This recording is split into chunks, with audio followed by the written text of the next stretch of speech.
So, good afternoon, everybody. Thank you for joining us for getting to know your customer with the power of entities and networks. My name is Nick Davison. I'm a financial crime consulting partner here with EY in Sydney. And my job today is to ask questions of the panel and to moderate the discussion amongst the panel members. So joining us today, we have Delphine Marquel. She's a KYC Solutions Manager with Quantexa in EMEA. We have Chun Hong Chua, who's the Head of Compliance Solutions at APAC and Middle East with Moody's Analytics. Chun, we unfortunately don't have a picture for Chun at the moment. He, when we tested it yesterday, it worked fine, but he is there. Maybe Chun, you can quickly say hello just to prove it. But at the moment, he's sort of a black square on my screen. So Chun will join in, but unfortunately we can't see him. Yep, thanks Nick. Hi everyone. Sorry my webcam is broken down. Apologize for that technical difficulty. Thank you. Yeah, I think in an agile world we'll adapt and work around it, Chun. So, and then finally we have Dima Kachalov, who's the EY Oceania Financial Crime Technology Consulting Leader. So some very quick housekeeping. We have the facility to put in questions, so please feel free to send through questions as the discussion progresses. We can try to build that in if there are questions relevant to what's been discussed with the panel. I'll do my best to see what I can do in terms of asking them in real time. But we'll leave a little bit of time at the end to go through and address anything that's on your mind that we haven't covered. So without further ado, I think we'll jump into it. And I think today we really want to focus on the future of KYC and what analytics, data, technology can bring to the table in terms of doing KYC better and making it a better experience for customers and helping banks better manage their risk. But just to quickly set the scene, I think I'll ask Delphine just to, I mean, maybe Delphine, you can give a very quick introduction to what KYC is and its importance to financial institutions. Thanks, Nick. Hi, good afternoon, everyone. So yeah, indeed, just to keep it brief, because I think here everyone will kind of know what KYC is all about, but just to make sure that we're all on the same page, the Know Your Customer process really is first and foremost to keep bad actors out of the financial ecosystem. And it's really a first barrier when it comes to financial crime, removing the risk of onboarding customers that might be involved in money laundering, terrorist financing, or other illegal activities. But if you think about it, more than beyond just financial crime, KYC is really the backbone of what you do with your clients and understanding what you do with your clients, and not only from a financial crime perspective, but from a business perspective. And the power that KYC has and how well it is done will impact the rest of the business activity. How much do you know that you have a credit issue or a fraud issue? A person will not pay or cannot pay. How much do you know that it's truly a credit problem rather than a KYC problem, where this could have potentially been detected upfront and mitigated as the customer got onboarded or reviewed periodically? And so I think it's important to see KYC not only as, you know, regulatory requirement to fight financial crime, but as a ground setting for good business and really understanding who you're dealing with within the institution. Great, thanks, Delphine. So I think it's really helpful to set the scene. And then I think the other thing is we're always talking about improving KYC and making it better. So it obviously suggests there's something slightly wrong with it, and you know, maybe a challenge that we experience now. So Dima, maybe you just spend a little bit of time to talk through some of the challenges that we all see every day with KYC and as it exists right now for financial institutions. Yeah, thanks, Nick. And look, KYC really presents around four sort of interrelated themes that most financial services organizations will be familiar with. The first one's around complexity, and KYC is quite unique in that it requires banks and some organizations to traverse across multiple legacy systems and data sources in order to build that complete sort of risk view of the customer. And that's not always easy when you've got a lot of legacy systems involved and you've got financial services organizations that are, in some cases, over 100 years old.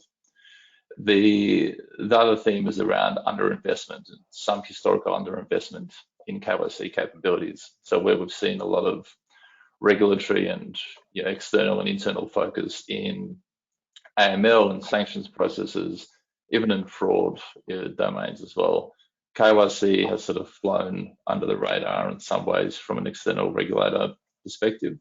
And that sort of shifted some of those investment dollars towards other areas of managing non-financial risk. And finally, sort of effective KYC really relies heavily on investment in modern technology, predominantly around modern data capabilities, analytics, and computational capabilities as well. That's offered by cloud and other digital platforms. If those capabilities sort of aren't present and aren't mature in an organization, then it becomes challenging to achieve high quality KYC at a low average unit cost. And we've sort of seen in our experience working with clients in APAC, really that we've been able to achieve efficiencies of between 50 to 80% reduction in that handling time per case, just by applying modern technology and modern processes to some of those legacy KYC capabilities. And finally, the important point that Delphine touched on is that when we're dealing with customers, their expectations are increasingly shaped by their digital experiences that they have in their everyday lives. So what happens is, as these customers that are so used to dealing with digital native companies come in contact with large organizations and large banks, we try and remove, and banks try and remove friction from that customer experience process. And what that means is often the non-essential aspects of KYC are left on the cutting room floor. So that constant need to sort of balance low customer friction, high quality of KYC, and low unit cost is what's often making it so challenging for financial services organizations. Dima, this is Chunong here. If I may add, I think just also follow up on the previous question that Nick has asked. I think the financial institution or the whole ecosystem should not underestimate the importance of KYC and treat it like a tick box exercise. And many a times in the good old days, we've seen the different prescriptions from the regulation that's come out, and everyone follows just looking for the UBO, right? But what is that definition of UBO becomes challenging, and if they cannot find it, they'll take that I have done my best effort, and they say stop there, right? And that's the old ways where they say talk about just ticking the box of I've answered the regulation for KYC. Now that's not gonna fly anymore, and we've seen different changes in regulation. And in the recent trend, if you look at what's happening in the Middle East, right, that's beginning to change. In the past, we've seen some of the regulations, where the regulators are the players themselves, right? Because a lot of them belong to the royal family and they own the banks, right? And therefore, they also own some of these high-profile companies. And they can't exempt themselves as a politically exposed person when they're doing that regulations or during that screening process. So now that has changed because with independent parties like FATF doing mutual evaluation. Now again, we've seen that the regulations are starting to change, and we're seeing that the culture of that starting to shift. So the importance of KYC is now changing, and as you say, we go into a digitization, the different aspect of using technology and data, the old excuse to say that, hey, look, I can't find a UBO because my customer didn't tell me, that's not going to fly anymore. That's right. If I may just add, I think this is not going to fly anymore, and yet this still remains quite a challenge when it comes to gathering all this information publicly available or not. And it's this and we might touch on that a little bit later, but this has been the problem for a while now, and we see the industry is trying to solve it. I mean, we we see so many utilities trying as much as they can, some with more success than others, to actually get into the game and solve this notion of you know, what Dima mentioned, the balance between doing good KYC, removing customer friction, applying the right technology, and this notion of customer experience. So financial institutions are very well aware that customer experience is a problem when it comes to KYC. But the solution is still underway, I think, and it's a role to play from a financial institution perspective, but from also the client, the corporates. I know they hate it, but this is something they also need to understand. From my previous life, I remember having corporates mentioning to me, why does it have to be my problem? It's actually the bank's problem. It's their regulatory requirement. I don't see why I would need to pay the price. Ultimately, keeping, you know, the industry safe in terms of financial crime, this is everybody's responsibility. And together with regulators pitching in, with UBO registers, you know, coming up into place, to your point, Jude, it will not be an excuse anymore. And then it's how we leverage all of that through technology, like Dima mentioned, through data collection, smart analysts, things like that. And how do we leverage that to make it, you know, a process that can be that can become really seamless, and we can focus on something else. I agree with you, Delphine. Exactly. Yeah, there's a lot of public information and data is available now, right? So one ways I've seen where financial institutions try to reduce this KYC friction is, you know, instead of going to the customer and ask for all that, you know, questions that they need, information that they need, where the owners and obligation, you know, as you say, right, you know, they hate doing this, it becomes their problem. So I've seen some financial institution now present and collect this public information and data as much as they can, and pre-fill some of this information for customers' validation, right? So what essentially it does is it proactively tells the customer, I actually know you quite well, right? I know some of your information that's publicly available. Let me fill this up for you, and can you validate, you know, this information? If I made a mistake, please let me know. And, you know, the process becomes more interactive, it's more proactive, and, you know, the relationship and the ROI process becomes much faster, right? Because you can onboard your client much faster, you can do business them much faster. So in this aspect, the KYC process becomes a nice little weapon for, you know, the financial institution, right? Now, who can onboard the customer the fastest, who can have a more seamless process, right? And therefore, you know, you get better customer experience, and you better you essentially that translate into better, you know, revenue for the bank, right? So there's some of the available technology and data that's available. As we say, you can marry that, and that will give you the, you know, the next step forward into, you know, looking at how you collect this information and run the KYC process. Yeah, so thanks, June. I mean, that example of using publicly available information or information sourced from data providers to make the customer experience better. I mean, one of the things that has always been challenging is that customer outreach and trying to get data back from customers. And not only does it take time and people don't respond or they send the wrong information, it's also very frustrating for the customer involved. So, you know, in terms of trying to do business with them, that's obviously a hindrance. So that sort of publicly available information is definitely helpful, and publicly available or sourced from data providers.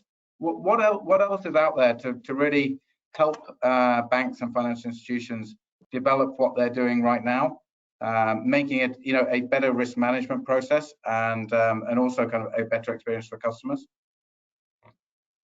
And maybe Delphine, if you want to take this one.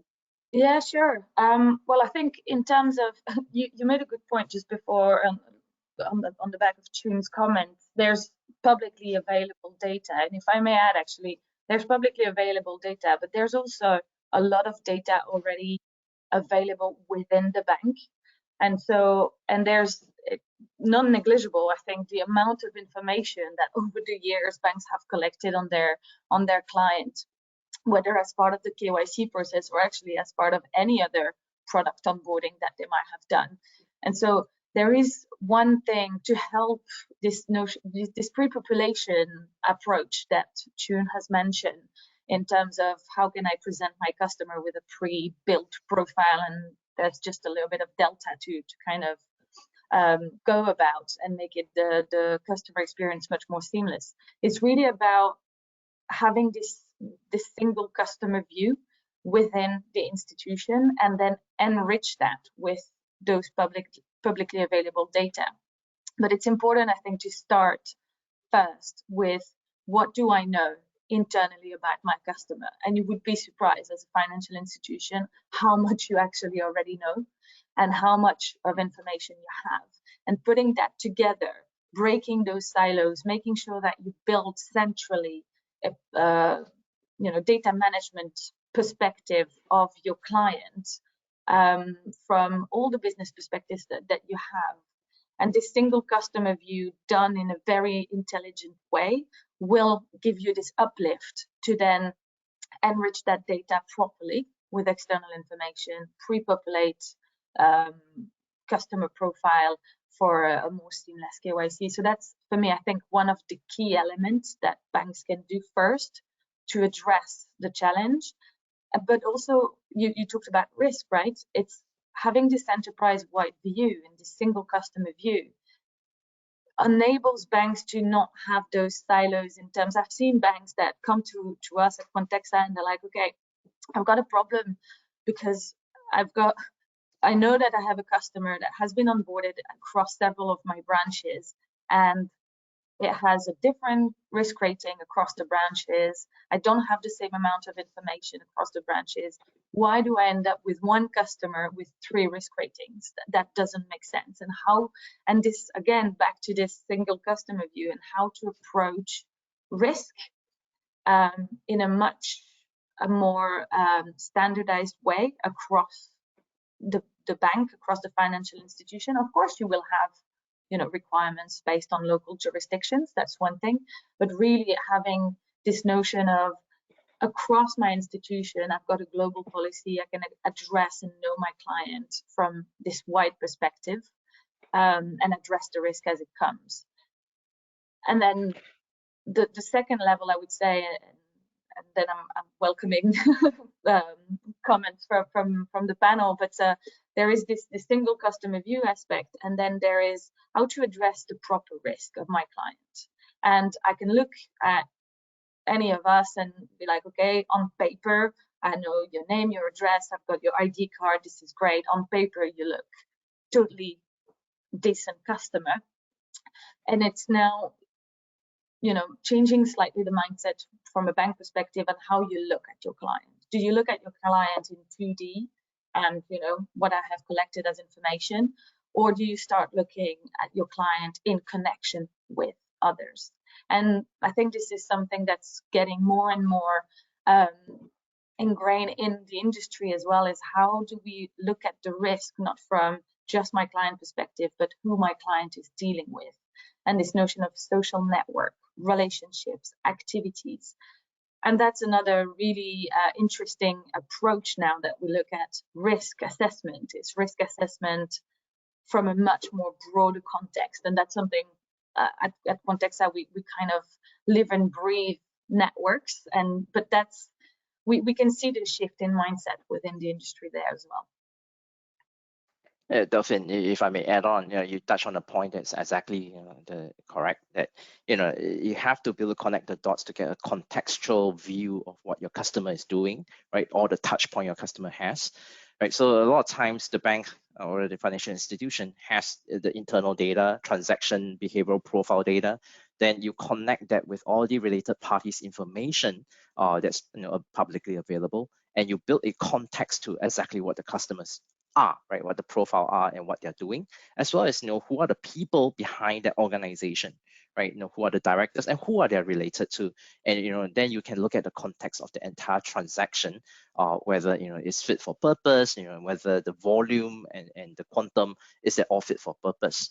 And another interesting aspect, to look at it is also in the looking at information on the counterparty for the transaction, right? To get a context whether the whole transaction is fit for purpose or if there's any reason to doubt.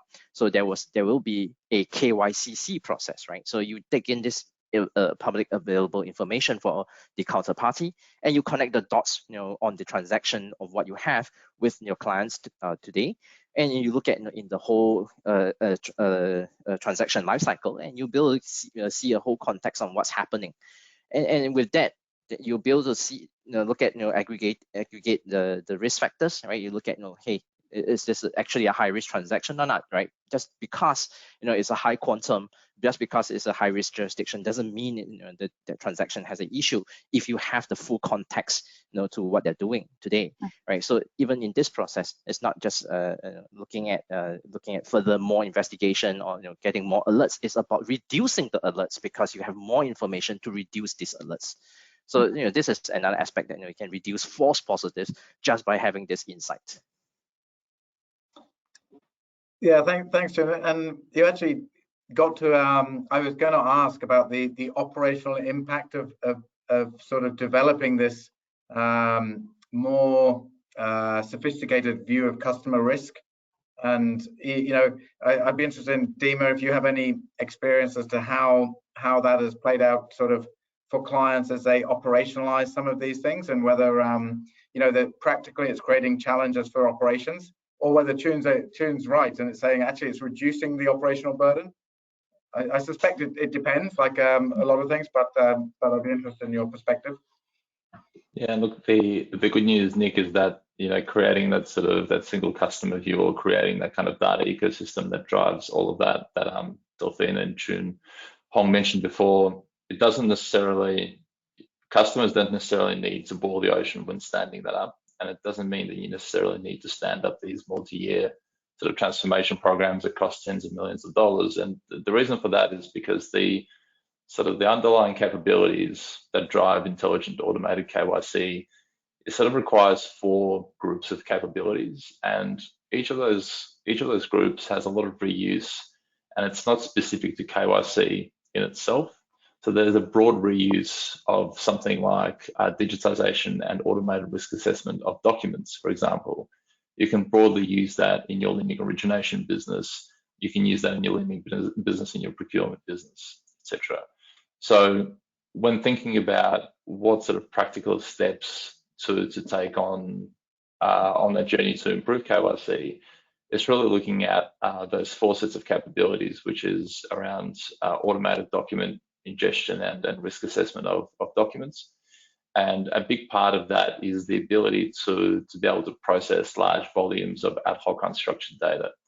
And the 2 sort of primary sources of that unstructured data is really around your company documents, which obviously must cater to multiple jurisdictions for multinational institutions, as well as external intelligence leaks as well. So recently we would have seen in the last sort of 4 years, we've seen the Paradise Papers and the Pandora Papers, which between the 2 of them sort of put out more than 25 million individual files into the public domain, totaling over 4.5 or thereabouts terabytes of data. So you can imagine the daunting task of having to manually sift through even a sample of those documents to identify your customers, your suppliers, your counterparties, your customers' counterparties, etc. That's where the digitalization piece comes in really importantly. The second one that we sort of talked about quite a lot is that aggregation of internal data and enrichment of that internal data with the external data. Adopting a risk-driven and having that rules engine to drive a risk-driven approach to customer outreach, and really ensuring that you've got high levels of self-service and automation in your customer outreach. So what we see sort of customers at the beginning of their maturity journey generally do is everything's a phone call. Every sort of outreach ends up in a phone call, which is obviously a fairly labor-intensive and high-cost method of performing outreach. So what we want to be able to see is our clients to start shifting towards the use of digital portals, using SMS, using email, and using automated voice messaging as well. And finally, the backbone of those capabilities really needs to be an integrated workflow platform that sort of orchestrates and drives that entire KYC process. And the really important part about the platform is it needs to ensure that it's got differentiated processing based on multiple geographies, multiple product categories, and multiple customer segments as well. And really importantly, that sort of workflow platform has quality control and checklist-driven quality control built in. Again, so towards the lower end of the maturity spectrum, we see clients who do their quality control in Excel. Towards the upper end of the spectrum, we're seeing that automated alerting when certain quality metrics are not met. So if we're limited for resources, or if all clients are limited for resources, which we are all in that position to some extent, there's two things to start off with, which are really sort of no-brainers in terms of improving KYC. The first one is really around that workflow platform that forms your backbone, and starting that incremental build upon which you will then sort of build your KYC process, and internal data aggregation as well. So that's absolutely within financial services organizations' control, and it also has broader benefits beyond KYC into other areas of non-financial risk like AML, sanctions, fraud, and also beyond risk management as well. So it's kind of starting to create, or maybe finish the job if it's already been started, to creating the single customer view. Yeah, I would really agree with Dima on this one, and this notion, well, more definitely on the workflow. I think there is work to be done from an end-to-end perspective, and automation there's definitely a lot of room, and there's plenty of technology that do that very well. But on the data aggregation part, I can only agree on this, and putting together this information from an internal and external point of view. And you say it goes beyond KYC, right? It's this notion of single customer view. Yes, it's great for risk assessment, but this is also great for portfolio building. What am I going to sell next to this client, and how to approach its growth? So it has a breadth of use cases, and fixing that part, data aggregation, can only benefit downstream business activities, definitely. Yeah, thank you. I think they're really sort of practical examples, and it sort of makes me think, what's stopping all financial institutions kind of moving in that direction, or kind of using the data that they have in a more productive manner? What are the challenges that they face? And maybe Delphine, if you don't mind, I know we kind of see lots of clients would like to go on this journey, but there's obviously, it's not quite as easy as it seems discussing it today on this panel. Yeah, no, you're right, and this is something that we kind of keep on thinking here at Contextual as well, because we know that not everyone is ready to make a complete change. I mean, Dima, you mentioned it doesn't have to be a multi-million, dollar change, but it will be a change, and changing the processes is always a journey. And I think there is this notion of how can I make my KYC process much more efficient, automated, moving to digitalization, and then there's two levels. I think from a bank perspective, there is this end state we haven't yet fully touched on it, but it's this new future state of KYC, of how can I not only be better at KYC, how can I limit the blackout of KYC that I have today with the current approach. So if you look at most banks today take on a 135 sort of periodic review approach. This is great, but ultimately for the ones that are low risk, you have no knowledge of what's going on within that customer for a few years. And so even if you think of I'm going for a risk-based approach, great, but do you really go for a risk-based approach if you don't know which risk is within that client for a few years? And I think so there's those two mindset that we see really in the banks, and the banks are not always on the same at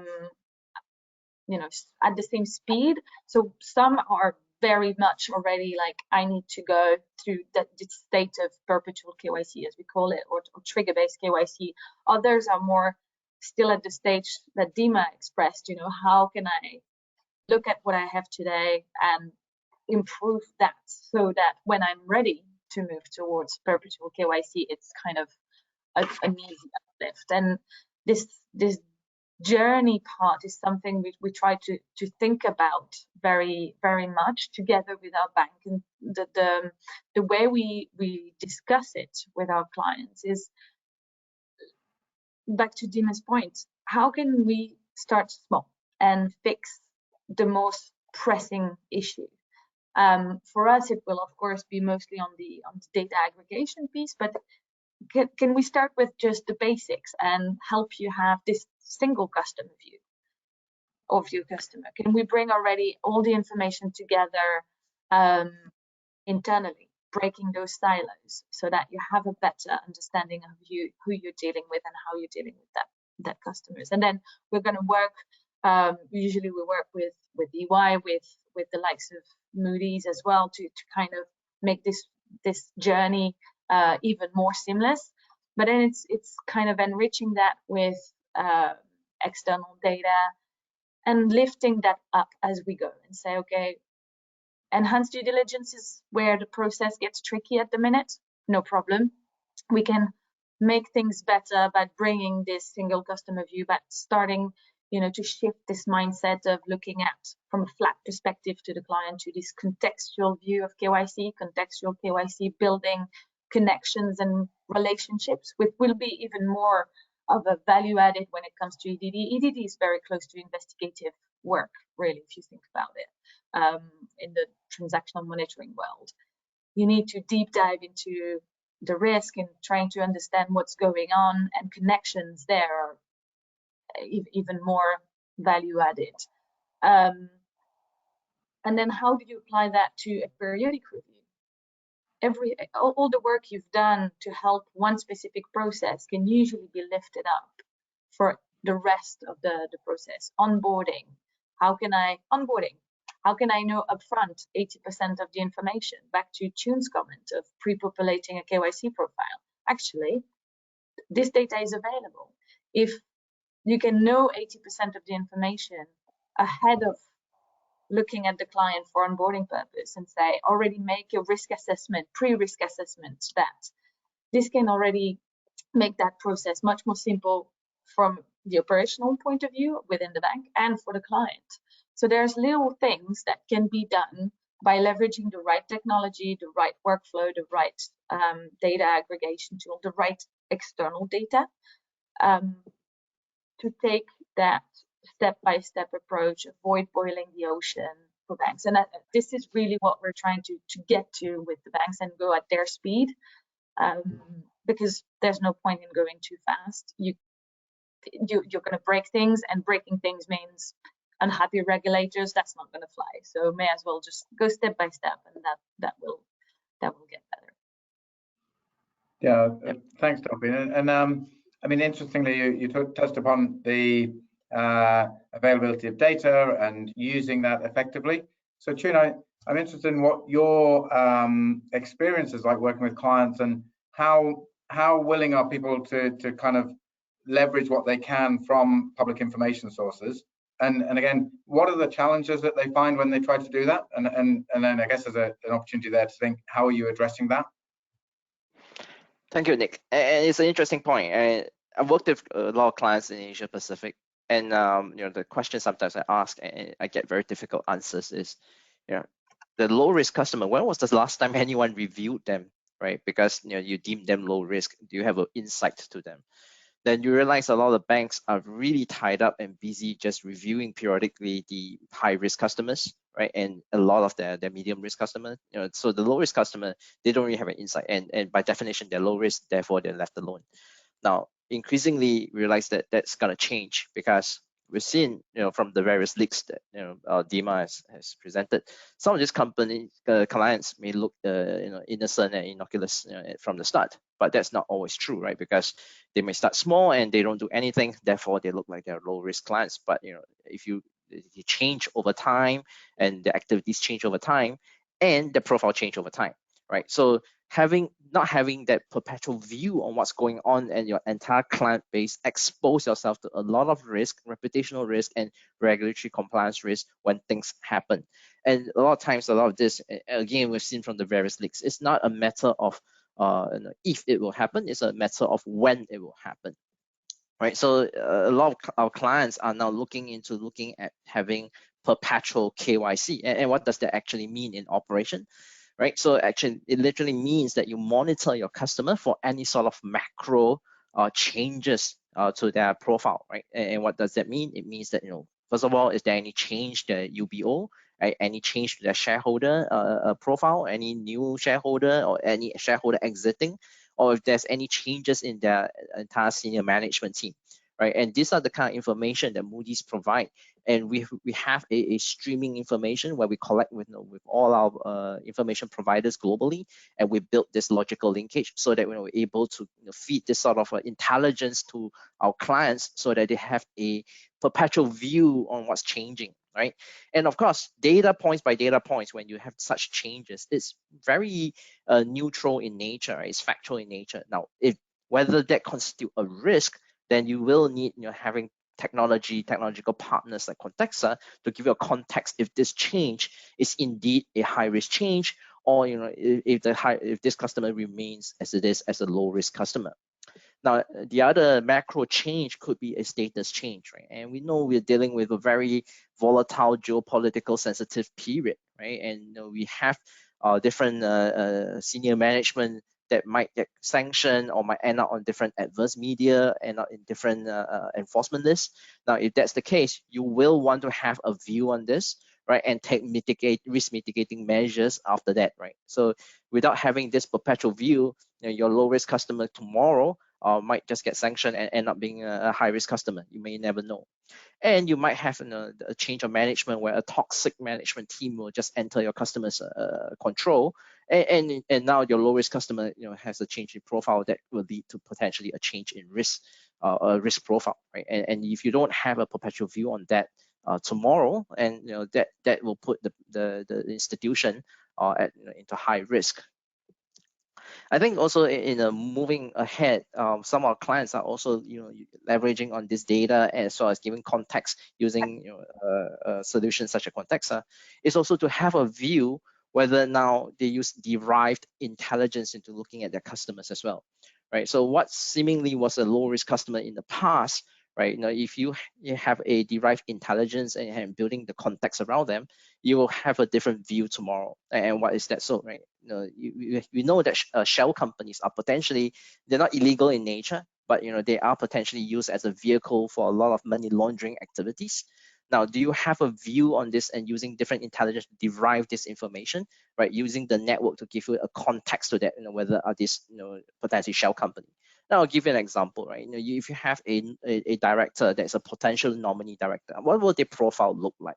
Right, if you have a network link analysis solution, you'll be able to tell if this director has concurrent directorship or ownership to, say, example, multiple companies. And we've seen profiles of this in the past, where a director has directorships in, example, 200 other companies, and these companies probably more than 3/4 of them have been dissolved, right? So it gives a profile of this nominee director being having phoenixing behavior. Now, if that is the case, then meaning this director linked to this entity is high risk of being a shell operation. Now, again, then it gives you a context of that view of risk. And if there's a transaction, and if you look at all the parties that's involved, related parties that are involved, it will give you that context of a risk, right? So having this perpetual view on this very fluid world of whether you do the KYC or transaction investigation, having all this information will help you be able to mitigate your risk, as you move ahead in this journey. Right? Yeah, I mean, I always laugh when we talk about perpetual KYC. It sounds, in some ways, it sounds like a complete nightmare. I know how difficult KYC is right now. So if we talk about doing it in perpetuity, I think that could be a disaster. But on a more serious note, I understand the point that you're sort of monitoring risk real time and really understanding what the customers are doing, and not sort of subjecting yourself to this review cycle where you actually don't know much about what the customer has done in between the periodic reviews. But Tuna, just on that, I mean, from your experience, how do banks deal with the volume of changes and information that they are getting if they're subscribing to these live feeds and updates? What is the way that they can kind of process that in a sort of efficient way and not sort of just get overwhelmed by that? Oh, Nick, you brought up a good point. So again, we have to start the journey in baby steps before we get to the unicorn at the end of the rainbow.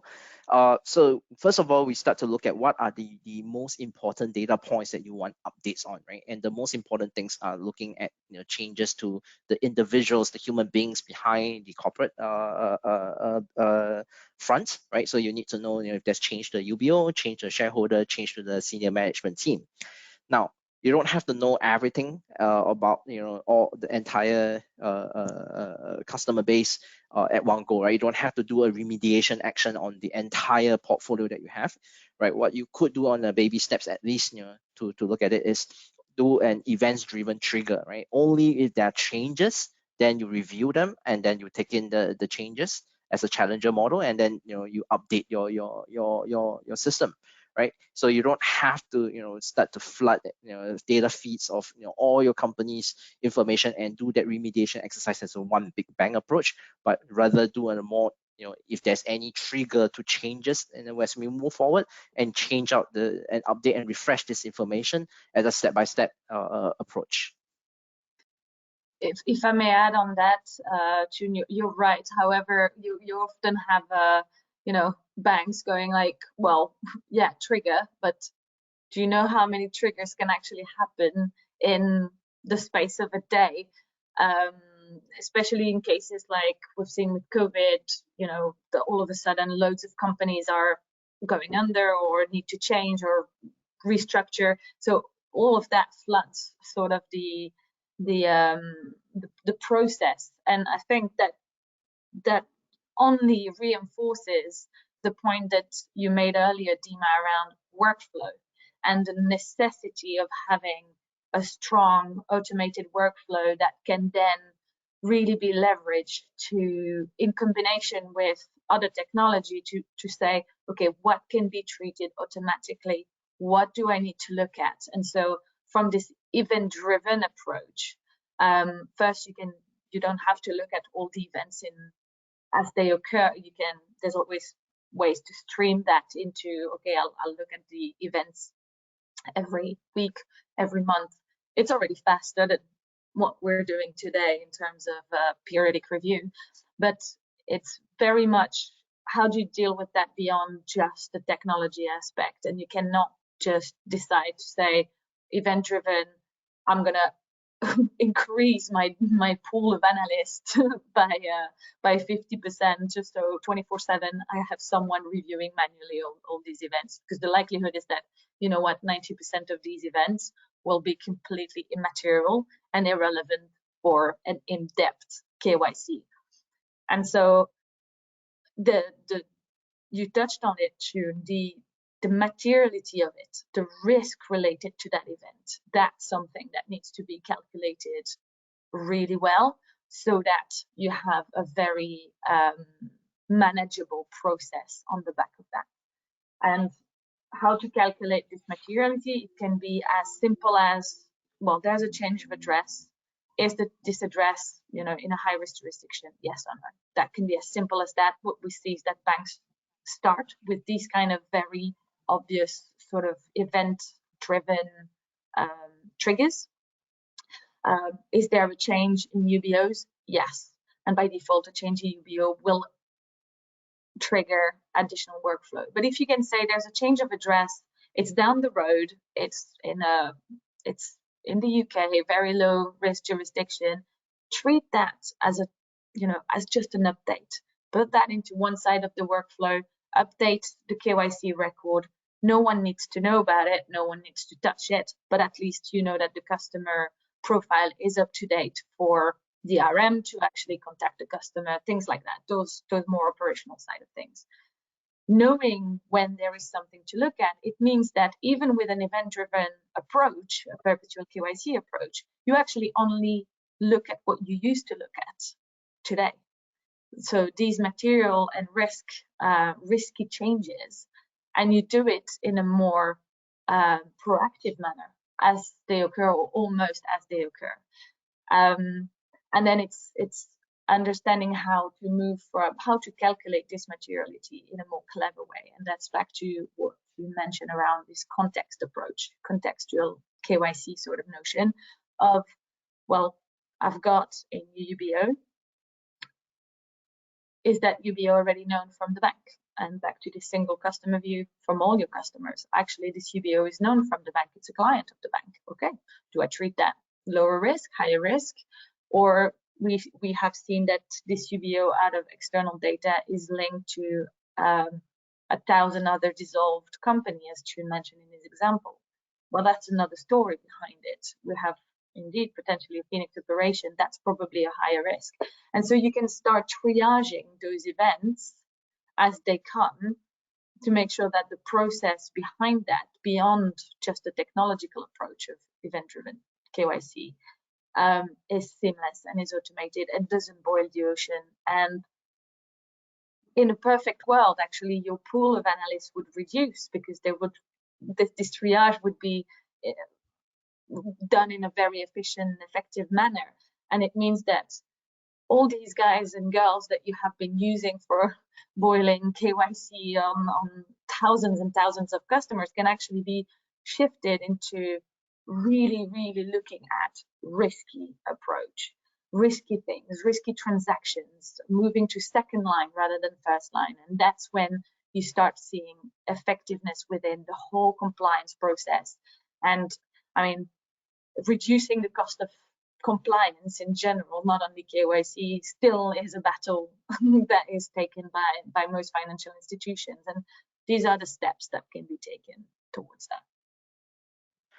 Yeah, definitely, you touch on a good point, and that reminds me of something. Usually a dilemma that a conversation that I have with a lot of the clients. They tell me, look, I want to know as much as possible. I want to know all the risks there are around, because they're quite conservative, from the compliance point of view, right? We need to know all the risk. But yet, I want to lower false positives. I don't want to flood my bank with a lot of resource and a whole battalion of analysts to review everything, right? So if I may caution a word of advice for our audience is, you cannot have the best of both worlds. You must take a stand, right? So that's what Delphine said, right? Where you can have all the information, but not everything will be material. You don't have to look at everything. Example, a change of address down the road, as what Delphine mentioned, vis-a-vis a change of address, say in a high-risk jurisdiction, right? So you have to be able to contextualize it. Not everything's important. You don't look at everything, and because if you do want to ingest and look at everything, then therefore you will only result in having more head count, right? But the reverse is also true. You cannot hide, and say that I don't want to know this information because it will just add on more to my workload. No, that doesn't work either, right? So you have to take a point of view, and that's why FATF has always recommended, right? Take a risk-based approach, meaning gather all this information, really look at what is the material risk that the bank is facing, and therefore review this, right? The rest of the information, as what Delphine has recommended, and rightly so, is good to have information so that it's up to date, so that that all these profiles are fresh, right? But you don't have to review every single thing, right? So that is the kind of approach I think we should look at moving ahead. Thanks, Chun. And I mean, I think it's great to think about this movement to a better customer experience, a better risk management for the bank, better analyst experience, importantly, if they're really focused on the risk and feel like they're contributing, there's a purpose to their work, and ultimately, a lower cost to the financial institution. Chun, and I'm conscious of time here, but it's a nice segue. You mentioned a risk-based approach, and we have a question from the audience. What's the industry best practice in applying a risk-based approach to doing KYC? So I don't know if we have anybody who would like to pick that one up and try to address it in the 5 minutes or so we have left. I can start, and then please guys switch in. The risk-based approach within the industry, it's been the way to go, and the way it appeared, it's because there was the burden in terms of KYC or compliance was just unmanageable at in the rise of the late 2000s, before 10. Then it became completely unmanageable, and so regulators, bodies like FATF have really said, okay, look at it from a risk perspective. There's no point in reviewing things that don't need to be reviewed, because it will not give you any insight on risk. So the best practice is really around, and it's leveraging everything we've mentioned today, right? Technology, data, workflow, digitalization, all of that. It's how do you, first of all, segment and understand your client sufficiently to be able to then segment it properly and have this classification of low, medium, high, as many as you want in terms of, and a process and an approach for each of those. And that's really the basics and the start of how most financial institutions really approach compliance in general and risk-based. And then the next step is, do you remain within this periodic approach of 1, 3, 5, depending on the risk, or do you, as we discussed today, move towards a more perpetual understanding of this risk, and you monitor this risk and this classification on a more continuous basis? But it doesn't mean that you go away from risk-based. On the contrary, you're just more up to date on the risk, and therefore you're more effective in your risk-based approach. This notion will remain. This is, I think, personally, the only way to keep things manageable from the industry perspective. But there's really this change mindset of how often do you look at the risk, and how often do you reclassify your client to make sure that whatever risk-based approach you have is the most efficient and effective. And this mindset needs to come from financial institution. It comes from us industry players, Big Fours, EY, Moody's, Quantexa, helping the financial institutions to get there, and then also the regulators. That is undeniable. The regulators have to guide, follow. Sometimes they are even in advance, and this is great because it really leads the banks towards a new path. But there is also times where financial institutions will have a role in educating regulators in this change of mindset, and combining everything we've discussed today, from data to technology to mindset, is the way forward, and building those best practices when it comes to risk-based approach.